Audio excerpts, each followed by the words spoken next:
Hello, আসসালামু আলাইকুম। আশা করি আপনারা সবাই ভালো আছেন। আমি ফেরদৌস তিথি, স্কোর পিটির ফাউন্ডার অ্যান্ড মাস্টার ট্রেনার। আজকের এই ভিডিওটা ডেসক্রাইব ইমেজ নিয়ে।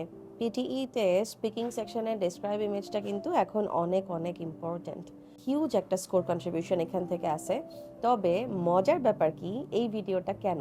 সেটা হচ্ছে আগে যখন হিউম্যান চেকিং হতো না, তখন ডেসক্রাইব ইমেজে জাস্ট একটা লেম টাইপের একটা সেন্টেন্স বলেই আমরা 90 আউট অফ 90 পাচ্ছিলাম। যেমন the picture is mainly about dash and also about dash and also about dash, I can see this, I can see this colour, এইসব বলেও 90 আউট অফ 90 পাচ্ছিল।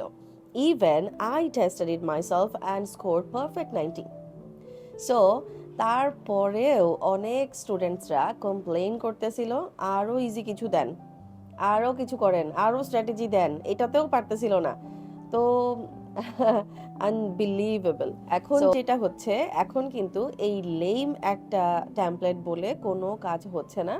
এখন এটাকে সুন্দরভাবে এক্সপ্লেইন করতে হবে, ট্রুলি এই ইমেজটা আপনাকে কি বোঝাচ্ছে বা আপনাকে কি মেসেজ দিতে যাচ্ছে, কি বলতে চাচ্ছে, কি বুঝাতে চাচ্ছে, সেটা পারফেক্টলি আপনাকে এক্সপ্লেইন করতে হবে। এখন পারফেক্টলি এক্সপ্লেইন বলতে আপনি কি বুঝেন? আমাদের স্টুডেন্টসরা কিন্তু এখনও টেমপ্লেট ইউজ করতেছে, তবে অবশ্যই সেটা রেলেভেন্ট হইতে হবে as per your picture and as per your topic. Really so now after changes the things are not that easy anymore. আপনি আগে যেমন পাই চার্টকে বার চার্ট বলতেছিলেন, গ্রাফ বলতেছিলেন, সেভাবেও নাম্বার পেয়ে যাচ্ছিলেন। এখন আর সেটা হচ্ছে না। এখন আপনাকে পাই চার্টকে পাই চার্টই বলতে হবে, গ্রাফকে গ্রাফই বলতে হবে।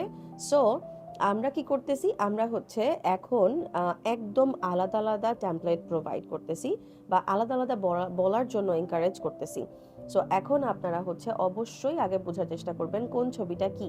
এইটাতে হেল্প হওয়ার জন্য আপনাদেরকে কিন্তু প্রতিদিন একটা করে ভিডিও দেওয়া হয়, যেখানে আপনার ডেসক্রাইব ইমেজের স্যাম্পল রেডি করা থাকে।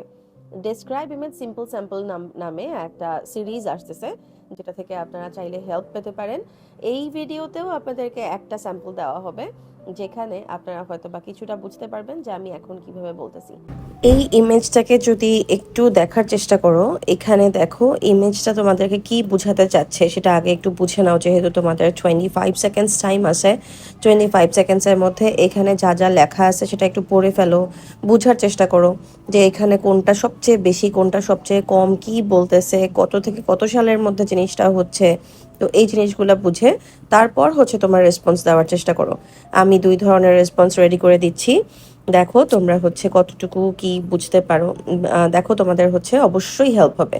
যদি আমি নর্মালি বলি তাহলে আমার রেসপন্সটা থাকবে এরকম: The chart shows animal-related deaths per year in Australia between 2000 and 2010. Horse and donkey incidents caused the highest number of deaths at around 9.1 per year. This is followed by other animals such as fish, sheep, and jellyfish, with about 4.6 deaths. Cows and bulls account for 3.9 deaths, while dogs cause slightly fewer at 3.2. Smaller number come from kangaroos, bees, sharks, snakes, crocodiles, and emus.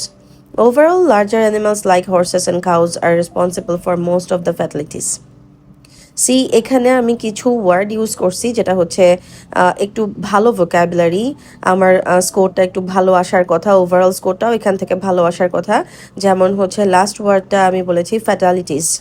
তারপর কোথায় কোনটা কত percent বা কতটুকু সেটা আমি বলার চেষ্টা করেছি। তারপর হচ্ছে 2000 থেকে 2010-এর মধ্যে কি হচ্ছে সেই ব্যাপারটা আমি একটু বুঝিয়ে বলেছি। হ্যাঁ, তো এখান থেকে আমি কিছু কনজাংশন ইউজ করেছি, যে ওয়াইল, তারপর মানে কানেক্টিং ওয়ার্ড ইউজ করেছি, যেটা হচ্ছে তোমাদেরকে একটু ভালো নাম্বার দিবে।